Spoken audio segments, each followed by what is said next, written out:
Ms. Russell. I'm making a quick video to help you learn how to get your Lilybot with Arduino code running for your Milestone 1 challenge. So this will give you a video that you can kind of use at your own pace with your team to get your base code working. So we're going to use the EduKits code, and we're going to do that because it's going to be a nice bridge between what we learned with our Finch Make code robots in the fall and then where we're going with our Arduino robots. It allows us to block code and then copy and paste everything to our Arduino.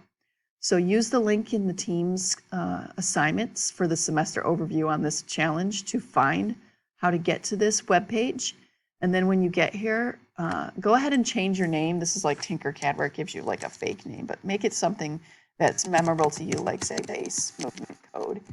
And save your work so that you don't end up losing it, because we're going to keep building on this for each challenge. So I'm going to hit save, and for me I'm going to put it here, and you can put it in your OneDrive. That way, no matter what computer you're on, it's there for you. I'm not going to talk too much about the blocks that show up on the left hand side because the Edpuzzle should have gone over that. So I'm going to get right into it, and then you can pause the video as you go. We're going to start by taking this blue block here and bringing in a setup block. In Finch, this was called our start block or our forever block, and it's kind of combined together. In Arduino, we always have a setup block for the things that happen once and a loop block for the things that happen over and over.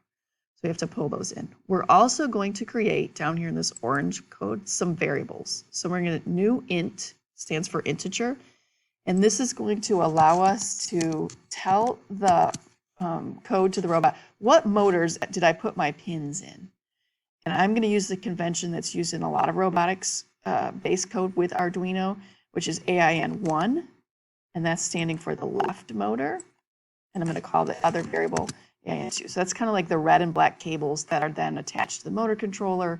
That's that little red board on your breadboard, and then pin into with the wires into the Arduino. So those two, AIN1 and AIN2, go with the left motor, and we can do a PWMA, and that will be for our motor speed.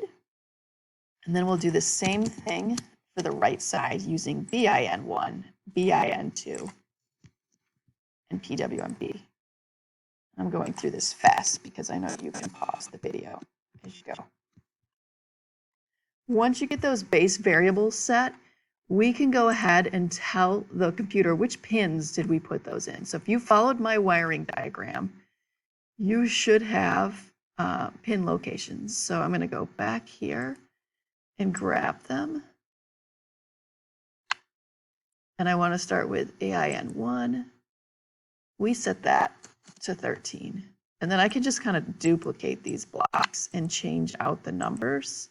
We set AIN2 to 12. We set PWMA to 11. And then we'll switch over to the other motors. BIN1 was 8. BIN2 was 9. And PWMB was 10. So hopefully you wired yours the same way so that you don't have to go back and figure out which pin locations you have. Now that you've told the computer or the code like what pins to turn on and off, you got to actually do that part of it. So we're going to create a function that's this yellow block here, and we're just going to call it move forward. And you can comment out your code. I think it's better to comment it out in the Arduino, but this little help thing tells you to describe the function. So this function moves our robot forward. And we're going to just do it at 150 for 3 seconds. And you'll be able to change out those parameters later, but that will comment in your code so you know what we're doing. Then we got to set these pins to do that. So up here in the pink, we have a set pin. So we're going to grab the AIN1 pin and set that to high. It's going to turn the motor on. In the AIN2, that's kind of like that opposite polarity. We want to set that one to low. So this turns the left motor on, and then we'll duplicate these for BIN1. That goes to high. And BIN2 goes to low. Remember, if we swap these, it would actually, they'd still work, they'd just go backwards. Now, we got to tell it what speed we want. So that is a different block. It's called set PWM. And so we'll grab the PWM-A, and we'll duplicate this for B. And I said we were going to do 150. That's out of 255, so it's about half speed. So that's what we'll do. And then we have to use this time block over here. And make sure you use the milliseconds. That's the first one. That's 1,000th of a second. If you like not having to think about converting that, you can just bring in some math. And then if you put 3 here, because that's what we said we were going to do in our function, times 1,000, it will convert that to seconds for you. Once we turn on our motors and wait 3 seconds, we should then turn off our motors. And the only things that was on high are AIN1 and AIN2.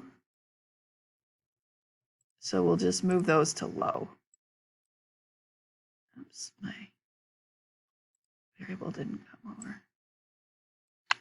So we'll do that. We'll duplicate that block for the BIN one. And there we go. Once we create functions, they don't actually do anything unless we call them. Same with the Finch, right? So we come back over to our function block and we see that we created this function move forward, and there it is. And we're just going to have that happen once, so we put that in our setup.